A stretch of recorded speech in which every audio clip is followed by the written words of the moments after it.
এটা তো আজকালকে নির্বাচন হোক ইনশাআল্লাহ, নির্বাচন হওয়ার পরে এটা এটা দায়িত্ব হবে ক্রিকেট বোর্ডের, ক্রিকেটারদের দেখে রাখার, এবং ক্রিকেট বোর্ড চেষ্টা করবে সেই ক্ষতিগুলো পুষিয়ে দেওয়ার জন্য।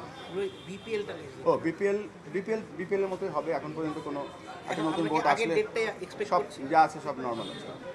না ব্লক ট্লক কিছু না, আসলে আমার ওই কাজের যে কাজের যে পরিধি, আপনারা জানেন যে আমার এই বিসিবির বাইরেও কিছু আইসিসির কাজ থাকে, খুব গুরুত্বপূর্ণ কাজ। এসিসিতে ওরা আমাকে ডেভেলপমেন্টের চেয়ারম্যান বানিয়েছে। ইনফ্যাক্ট 24 ঘন্টা যদি আমি আশা করব দিনটা যদি 30-32 ঘন্টা হতো তাহলে আমার জন্য ভালো হতো। কাজের পরিধি, কাজের চাপ এমন। আর আরেকটা ব্যাপার আমার শেয়ার করা উচিত, এই প্রথম আমি কোনো নির্বাচনে অংশগ্রহণ করছি, এবং এই নির্বাচন করতে গিয়ে আমি ঢাকা বিভাগের জন্য প্রতিনিধি হিসেবে চেষ্টা করছি। আমি অনেক কিছু আবিষ্কার করেছি এই জন্য, ভোট চাওয়ার জন্য। আমার কাছে মনে হচ্ছে যে এই যে 17টা জেলায়, আপনি চিন্তা করেন যে নিউজিল্যান্ডে মাত্র 5 মিলিয়ন লোক, আমাদের ঢাকা বিভাগে 5 মিলিয়নের থেকে অনেক বেশি লোক থাকে। আমরা যদি সত্যিকার ক্রিকেট আমরা উন্নয়ন করতে পারি, এই ঢাকার 17টা জেলায়, একটা জেলা আছে কিশোরগঞ্জ, এবং এই কিশোরগঞ্জ জেলায় এই ক্রিকেট বোর্ডের ভোট চাইতে গিয়ে দেখলাম যে তারা যেভাবে ক্রিকেট নিয়ে আগাচ্ছে, তাদের যে স্বপ্ন, তাদের যে পরিকল্পনা, এটা যদি আর 16টা জেলায় আমরা ছড়িয়ে দিতে পারি, পরবর্তীতে 64 জেলায় ছড়িয়ে দিতে পারি, আমাদের ক্রিকেটের স্ট্রেংথ তো আমরা এখনো জানি না। আমরা তো ছোট্ট জায়গা নিয়ে ব্যস্ত ছিলাম, কিন্তু বাংলাদেশ ক্রিকেট বোর্ডের যে স্ট্রেংথ কত, বাংলাদেশ ক্রিকেট বোর্ডের কমার্শিয়াল, ফাইন্যান্স, গভর্নেন্স, যুব উন্নয়ন, ক্রিকেট, এটা যে কত বড় সম্ভাবনা আছে আমি ইলেকশন করতে গিয়ে শিখেছি।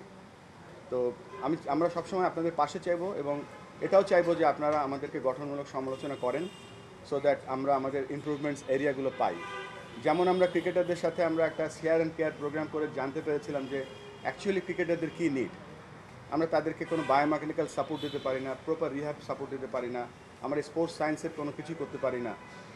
অনেক সময় আমরা তাদের কাছে এক্সপেকটেশনটা মনে হয় অনেক বেশি চাই। সেই রকমই আপনারা যদি আমাদের সমস্যাগুলো আমাদের সামনে বলেন প্রপারলি, আমরা আশা করব যে আমরা আমাদের উন্নয়নে বা আমাদের ডেভেলপমেন্টে আপনার একটা বড় অংশ হবেন। আর এই ইলেকশনটা কালকে হয়তো আমাদের ইলেকশন হবে, let's see, hope for the best. অনেকে অলরেডি অনেক কিছু প্রেডিক্ট করছেন, বাট একটা ছোট্ট জিনিস নিয়ে আমরা এগোচ্ছি। তবে এটা ঠিক, আপনাদের সময়, আপনাদের কন্ট্রিবিউশন, আপনাদের সমালোচনা, আপনাদের উৎসাহ আমাদের পাথে হয়ে থাকবে।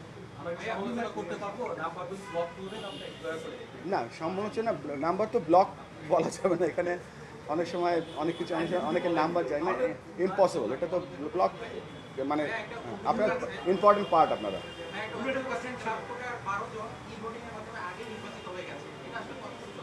এটা আমি জানি না, এটা নির্বাচন কমিশন বলতে পারবে।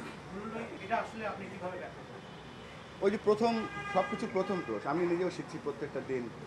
আমি একটা জিনিস শিখেছি যে প্রত্যেকটা ঘন্টা চেঞ্জ হয়, 1 ঘন্টা পর সব কিছু চেঞ্জ হয়ে যায়। তো এখনও ভোট তো এখনও প্রায় 20 ঘন্টা বাকি আছে, দেখি কি হয়। সরাসরি বলতে পারবেন এই ভোটটা কি আইডিয়াল হচ্ছে আপনার কাছে, হ্যাঁ অথবা না?